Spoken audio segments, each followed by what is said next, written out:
as on the agenda? Do you have any pecuniary interest? None? Okay, we'll have that certainly notified into the clerk's minutes.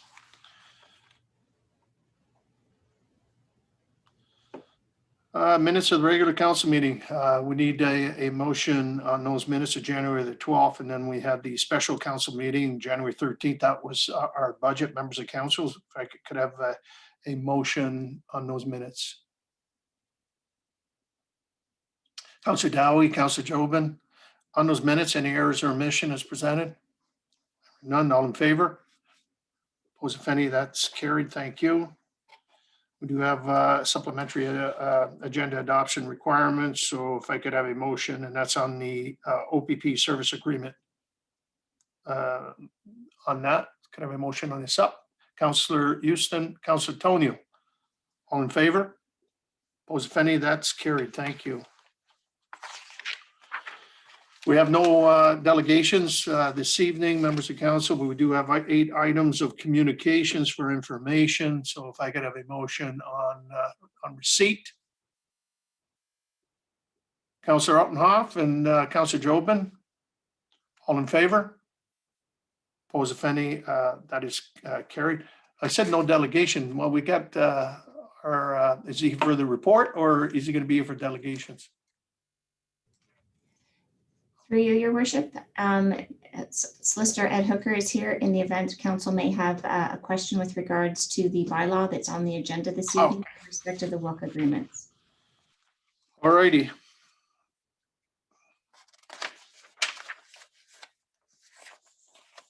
So there is no reference to communication required for action, but I will give an opportunity for members of council if there's any communications that you see that you would like to bring forward.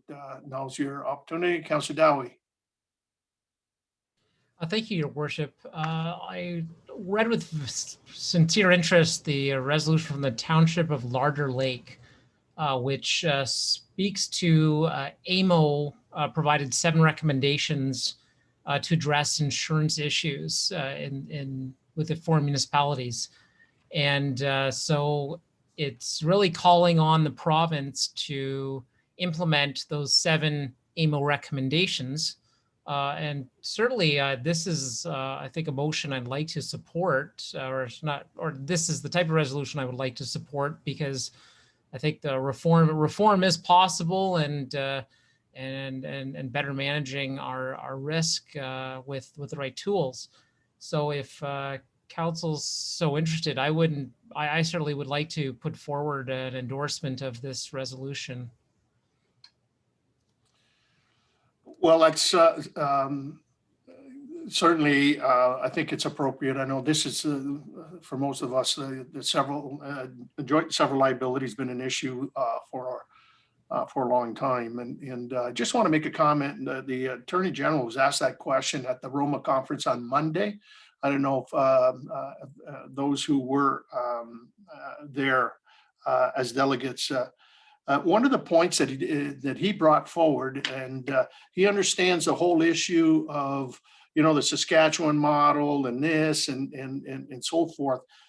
And it took me aback. What he's looking at is saying, well, show me exactly where the insurance is costing municipalities. And I just about threw a shoe at the screen when I said many examples. I mean, not only is the cost of insuring a municipality is going through the roof, it's basically a lot of the insurers now, and if you were to talk to Cowan, are collapsing. They don't want to insure municipalities anymore, and a lot of the areas. So under new business, I was going to bring to administration and to work in particular with the CAO when her next meeting with her peers in the county is if that's what he's looking for, we can certainly reflect over the course of the last few years in terms of what those costs have been. I know for a fact the county, it took us almost a year to finally get folks to come forward to insure the county, but it ended up, it was a huge amount, a high double-digit increase to do it. And then we had to, they had to find different insurers to insure the whole corporation. And so, and it's not because of these massive payouts or lawsuits to the county or many others. It's just, it is what it is, and very difficult and very costly. So if that's what he's looking for, this is great. I think we should support that resolution in Amos' piece. But after his comments on Monday, it's clear that he's looking at, okay, show me then where it's really costing us, so we can add that to it. So I don't want to add more work onto your shoulders, Margaret, in particular on that, but maybe it's a conversation you should have with your CAOs across the region. I was going to bring that under new business, and then come back and if the Attorney General is looking for specifics like that to complement what municipalities are saying, then so be it. And we should be doing that. Because as you remember, it's been 2 years now since the Premier promised that they were going to deliver on joint and several liability. So to your point, Councillor Dowie, it's appropriate if you were prepared to move that. I'll certainly look for a seconder on that motion to support. Councillor Altenhoff, on the motion, all in favor? Opposed, if any, that's carried. And on the other point, to the CAO, I guess add that to the agenda package on your next meeting.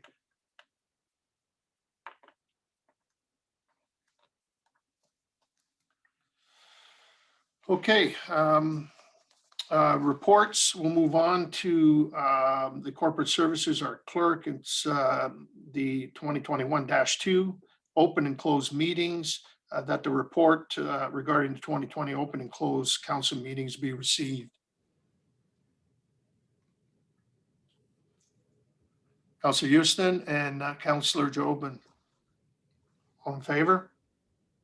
Opposed, if any, that's carried. I should have asked if there's anything that the clerk wanted to bring forward. Thank you, Your Worship. Well, 2020, certainly we saw some changes in the way we conducted meetings. We were able to, notwithstanding the pandemic, be able to meet virtually. Some of our meetings and types of meetings did go down, likely due to the initial onset of the change in the meeting protocols, until when we were able to adapt not only the regular meetings of council, but some of the special meetings and the public meetings of council. But overall, I don't see that our numbers were hugely different when it came to the special meetings of council. We were still able to, those numbers were down slightly. That was in relation to some of our meetings not being held, one obviously being the road tour and deferring the budget meeting over into 2021. Our PCMs are slightly down, but we had been meeting with regards to matters under the Planning Act. Unfortunately, we haven't had any meetings under the Drainage Act, which is reflective of some of the decrease in those numbers there. So overall, our average number of meetings for this past year were fairly consistent with the term of the last council.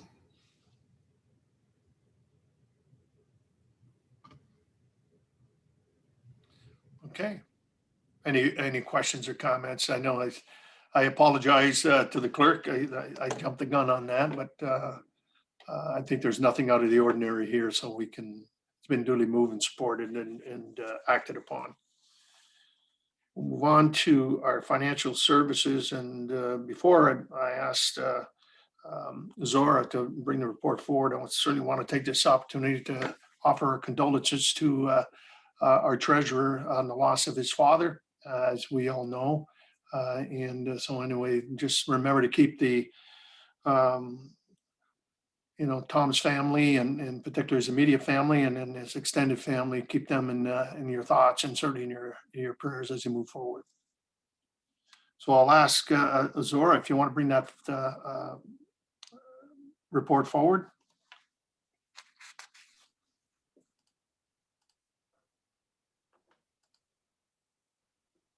evening, Your Worship and members of council. I'm pleased to present the taxes receivable report for December 2020. And as you can see from the report, the taxes receivable for the past year, the results have been in line with what we've experienced the past few years, notwithstanding the global pandemic. And the total tax arrears for 2020 have decreased slightly from prior year.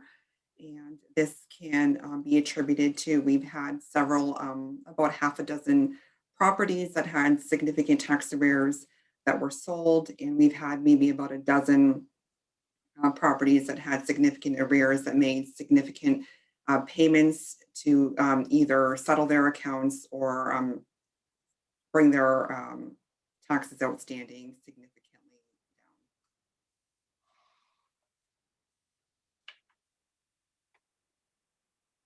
down. Any questions at all on this report?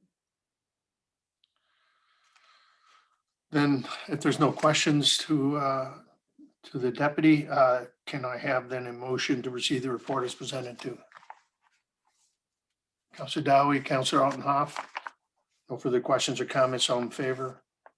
Opposed, if any, that's carried. Thank you. Thank you, Zora. All right, we'll move on to Public Works, Environmental Services. The 2021-01 traffic analysis, that's the 2020 radar speed surveys, and call upon Mr. Bartnick to bring his report forward. Thank you, Your Worship. The report before you, the recommendation is that the report be received by council. The report summarizes the data collected from our radar speed trailers in 2020, which comprised of 13 locations on 11 streets. The data that we collect includes traffic volume, speed, average speed, and the 85th percentile speed. There were 5 streets where the 85th percentile speed was greater than 10 kilometers an hour over the speed limit. And that 85th percentile is defined as the speed at or below where 85% of all the vehicles are operating. When we do collect the data, administration does reach out to the OPP and inform them of when speeding does occur, even in those areas where the 85th percentile is fairly low. So we're able to break it down to the hour, which really helps the enforcement on those streets, and they're able to hit those when speeding is more prevalent than other times during the day. Moving forward into 2021, I wanted to add that we're looking at deploying flexible speed bollards that are essentially bolted into the pavement in certain areas and certain roads as a trial. We wanted to determine what their effect would be on driver behavior. And the allocation for this signage was included in the 2021 operational budget. So you'll probably see those rolled out earlier this year when the spring comes. As well, administration is also continuing work on our speed mitigation guidelines, which we look forward to bringing to council later this year. If there's any questions on the report. Thank you, Mr. Bartnick. Yes, Councillor Tonio. First of all, thank you for the report, Phil. Awesome job. I think it's very important that we have this information for our citizens to understand and perceive what they see on their streets and the actual data that we can provide to them.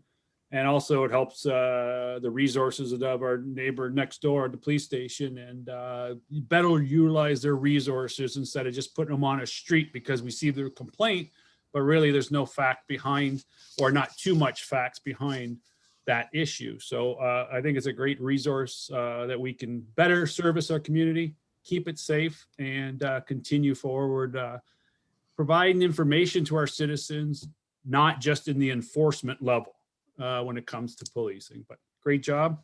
Hang on 1 second. I think I said everything I had to say. Oh, were these clandestine radar devices, or was it our trailer with the posted speed limit showing to the driver? Through you, your worship.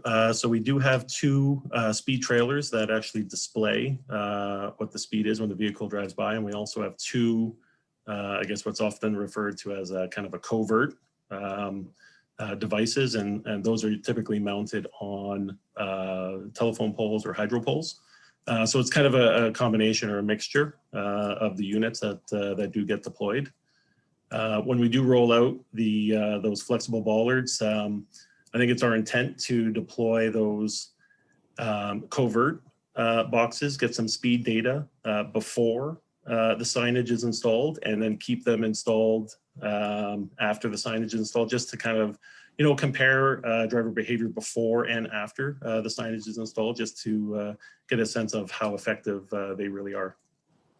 Thank you. And I agree with you. I think it's important that we get all the data ahead of time before we just start, throwing radar devices or police cars on streets. Let's get some data, get some good hard facts. So great job. Thank you very much. Any further questions to Mr. Bartnick at this stage? Yes, Councilor Dowie. Thank you, Worship. Just more of a comment / referral. I've been advised that Goche would like to see the speed trailer with due to reports. So just near Roxbury. That's so just if it can be added to the considerations that request did come in my way. Councilor Altenhoff. Thank you, Worship. And through you, I'd like to echo the comments brought forth in appreciation for having this data. And I know I've discussed with Mr. Bartnick, certainly over the years, some of the aspects of kind of data acquisition. Great to hear that the covert devices are being used. Mr. Bartnick, on that, one question, sorry, two questions, but on the covert devices, is there any difference between the data you're getting from the covert devices versus the data that you're getting kind of from the trailer type ones, which kind of post the speed limit? The one question there. And another question, do you think it would be worthwhile to our residents to include in the table the number of samples that are acquired? Thank you. Yep, through you, your worship. So when we first did receive the covert boxes, we did a couple of trial runs on various streets where we deployed the box itself for a number of weeks, removed it, and then about a month later deployed the speed trailer, which actually displays what your speed is at the time you're driving by. And the data that we were gathering was almost identical to the decimal point, which was very surprising because there's always that misconception of the speed trailer. Once you see the speed that's flashing, that you try to slow down. But typically that data is recorded prior to that, the speed trailer flashing that information, right? So. And second to that, we could include and expand on the data that's provided in the report. We can show, I think, what is often referred to as the AADT, which is the annual average daily traffic counts on those streets, just so people get a sense of the number of vehicles that are traveling some of these roads. Good. Thank you. Any further questions or comments? I'm hearing none. All in favor? Opposed, if any? That's carried. Oh, did I have a mover and a seconder? I don't think so. Deputy Mayor Michetti and Councilor Tonio. All in favor? Opposed, if any? That's carried. Thank you. All right. Next is also our Public Works Environmental Services 2021-02. That's a Drainage Act regulatory proposal. Ms. Bartnick? Yes, thank you, through you, your worship. So the purpose of this report today is to provide comments on the Drainage Act, regulatory proposal that's relevant to the town of Tecumseh. So upon approval by council, the report before you today will be submitted as the town's comments on the proposed regulation in advance of the deadline, which is February 7th. In January of 2020, OMAFRA released a letter seeking input on a proposal to streamline the Drainage Act and the approval process. The approved changes to the Act were intended to reduce cost and project delays for affected property owners and all municipalities. The town has previously submitted comments on these proposed changes in February of 2020, and that was through a separate PWES report to council. OMAFRA is now seeking additional feedback to specific questions on 4 key components, which are outlined in the report. Just to highlight one minor improvement process. So they're looking to streamline the process for some of the smaller works. Number 2, a process to update an engineer's report. And this is typically where construction of the drain varies from the detailed design or from the engineer's report itself. Number 3 would be protocols, essentially streamlining approvals from multiple agencies. And then number 4 is the prescribed persons, which would be notified under the Act.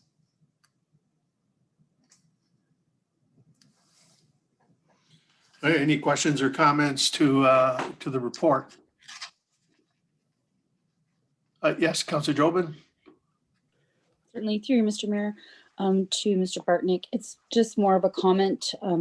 Our own drainage department has come a long way. Not only has these changes to the Act, but our own department for sure has grown, and we have seen some great improvements to our municipal drains. So I thank your department for that. Thank you. Thank you. Any further questions or comments? Yes, Councillor Dowie. Thank you, Worship. And I just a comment. I want to echo what Councillor Jobin said. This was a fantastic report. I really appreciate the thought that went into the comments to be provided to inform the regulation. This is pretty dry stuff, and so it takes a very special case of patience to get through it. And so I really appreciate that they were very reflective comments.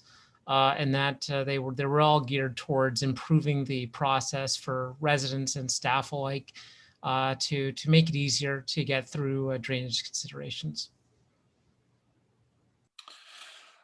Yes, so much. And what people don't understand as well is that the Drainage Act is a very powerful act. And so it's certainly in the last few years in particular, we found out in particular as we caught up with a lot of the work. So I would certainly thank you, Phil, your department, and certainly extend our thanks to Sam and the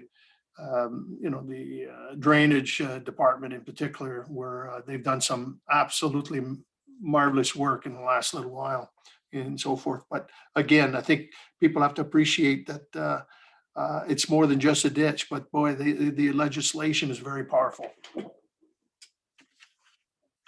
Any further questions or comments? Not motion to receive the report. Councillor Jobin and Councillor Dowie. All in favor? Opposed, if any?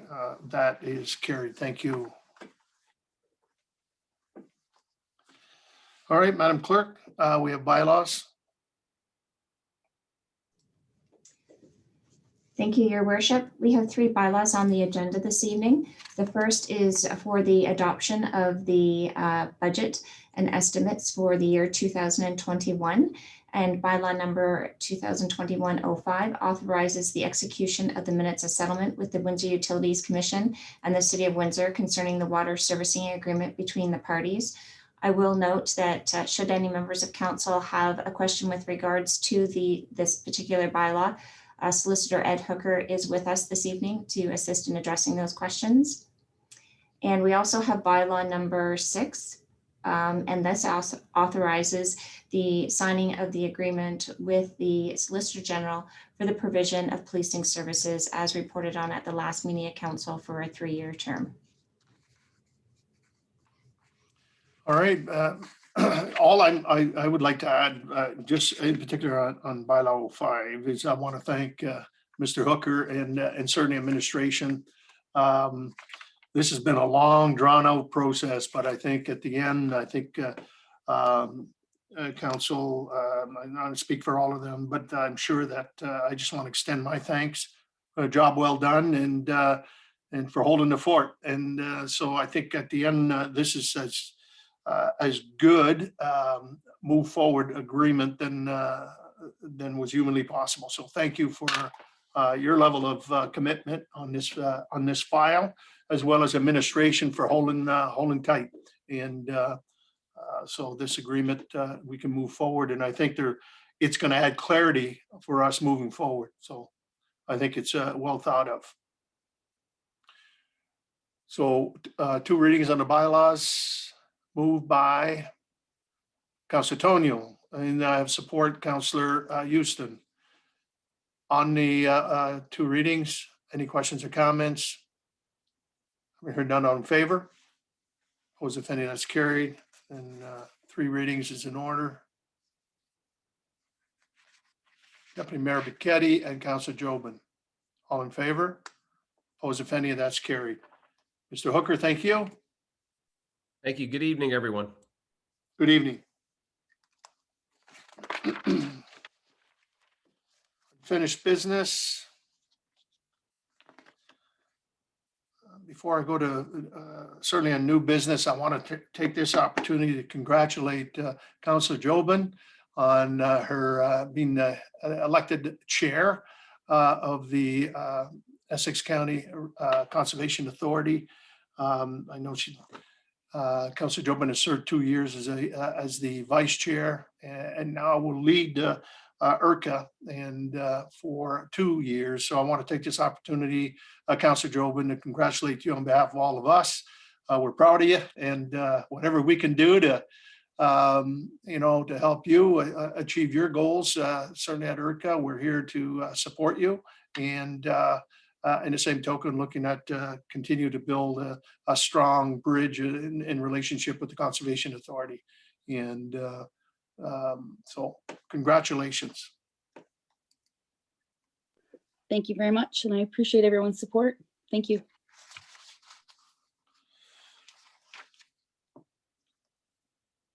All right, any further new business? Councillor Altenhoff. Thank you, Worship. And through you, not really new business, just I guess acknowledgement. I just wanted to extend some thanks to administration. I know we all received some comments from a resident regarding the kind of the old Tecumseh sidewalk area, Brighton to the bridge. And I just want to acknowledge administration for looking at that quickly and engaging with the contractor there to, to get hopefully some remediation or some, dealing with those issues. So thank you very much. And also, I know it was a couple of weeks back, I presented another issue to administration regarding a lot on the corner of Edgewater and Riverside needing attention, and it's already been attended to. Our residents have called me and extended their appreciation, which I felt was worthy to certainly echo here as well. So thank you for your attention on those. Nothing other than that. Thank you. All right, thank you. The new business, Madam CAO, just as we alluded to in the joint and several liability piece. But if I don't see anything else, then we can move on to motions. There is a motion that was brought forward by Councillor Andrew Dowie. And it's that administration review the recently approved rodent control subsidies in several Ontario municipalities, including Niagara Falls, St. Catharines, and Welland, and the regional municipality of Peel, as well as the cancellation of subsidies in Sault Ste. Marie and Toronto. And that administration report back on outcomes and deliverables reported from operating these subsidy programs to the Policies and Priorities Committee in a time frame that allows for prospective consideration as part of the 2022 budget.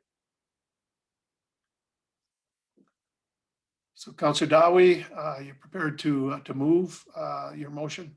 Yes, absolutely. And if you'll grant me a moment just to describe where it comes from.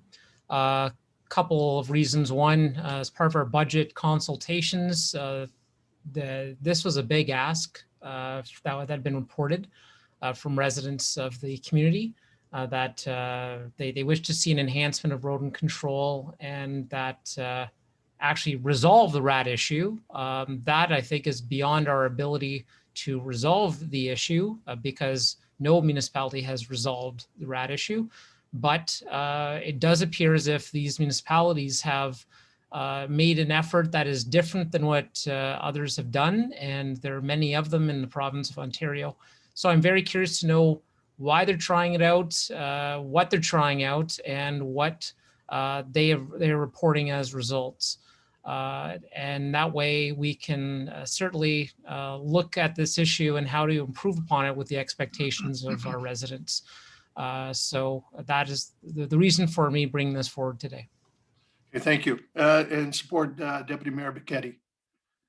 Any further questions or comments? Councillor Altenhoff. Thank you, Worship. And through you, I know this was a topic of discussion, I want to say a few years back, and I certainly was an advocate for it then. I certainly, kind of recognized and heard from the residents about the concern. I certainly felt that it needed attention. I know that it was not, at that time, it didn't make any further progress. So this is important. I know, it's been kind of very well lectured to me from some health professionals that, the presence of these rodents certainly can cause a lot of health issues and certainly, degrade the area. So, I still am happy to support this. But I'd also, in the back of my mind, I'm kind of questioning why, what's different this time than what we had before. Certainly, I look forward to the report, perhaps to articulate these points, as well as seeing perhaps what we're doing in the neighboring municipalities. But I'm happy to support this, and let's consider it as we move forward. Thank you. Okay. Any further? Yes, Councillor Jobin. And just comments as well. Yes, I do recall we did visit this issue. I feel like maybe a number of times, and we even maybe had some town administration offer some Q&As and direction on property standards. So I am curious that even through some of those efforts and directing residents to pest control practices,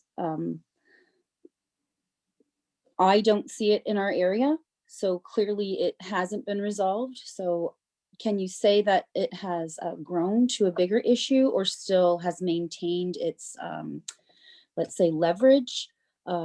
Is it primarily an issue more on the bordering of the city?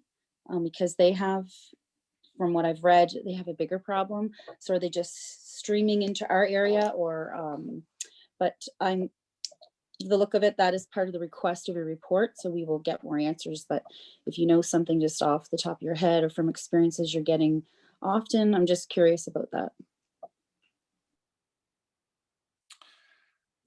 Councillor Dowie and then Deputy Mayor Bichetti. Thank you, Worship. And yeah, I can certainly respond to Councillor Jobin's question.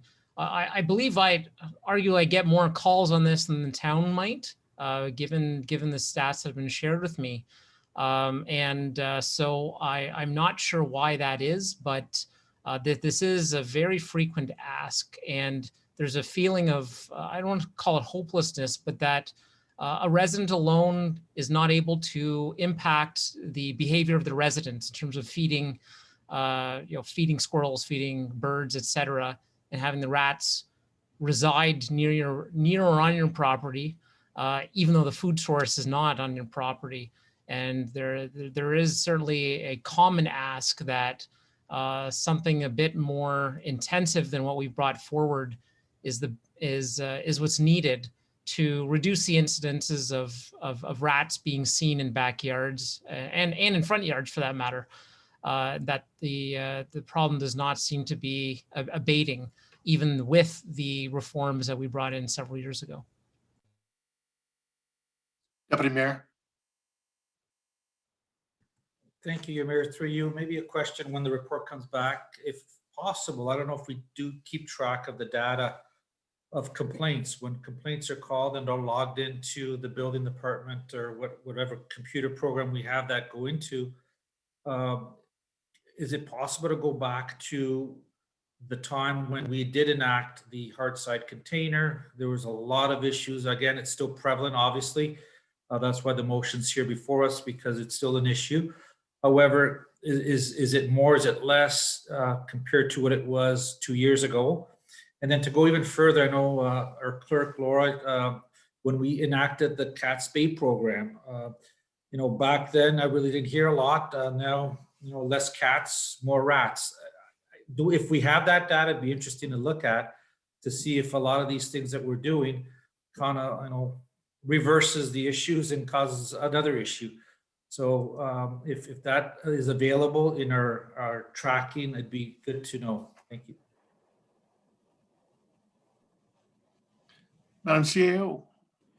Thank you, through the mayor to the deputy mayor and council. Unfortunately, I don't think we can go back that far and have good comprehensive data. We've only just started recently within the last year, 18 months, using CityWorks for capturing all of the inquiries, whether they're rats or for any other purpose. And so I would hesitate to say that any information that we might garner before then would be complete relative to post the CityWorks application. So I'll leave that with you.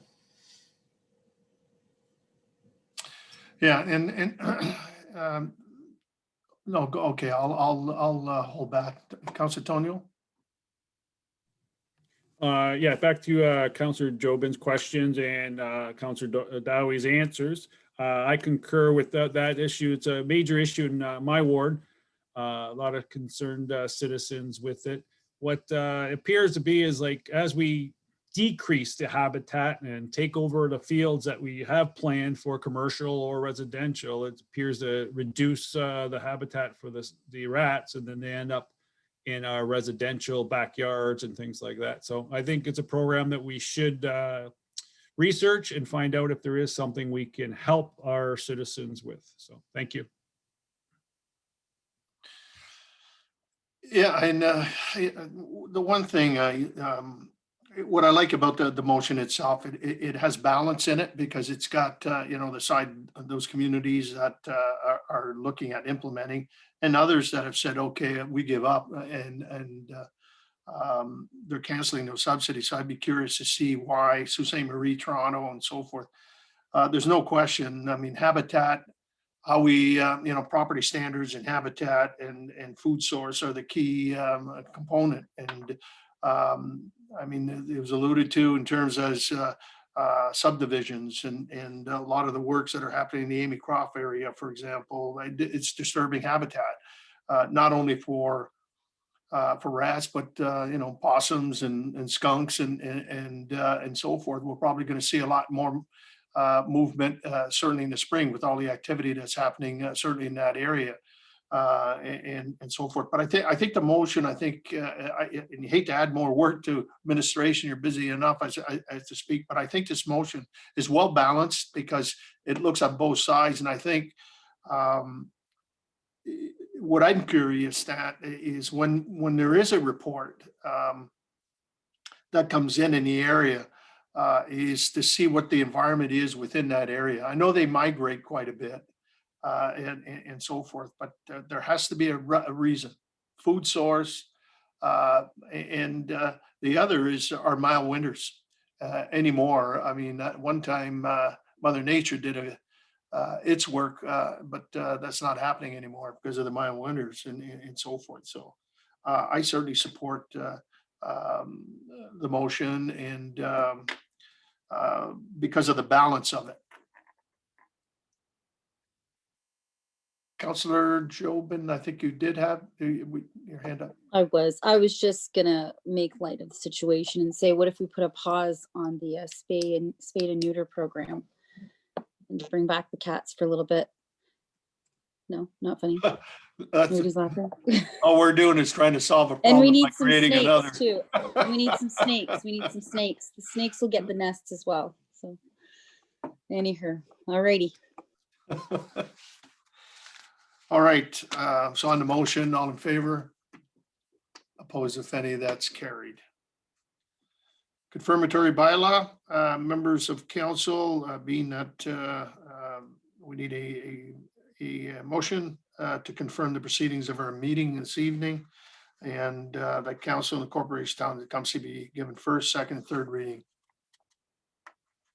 Councilor Altenhoff, Councilor Tonio. Any notices of motion?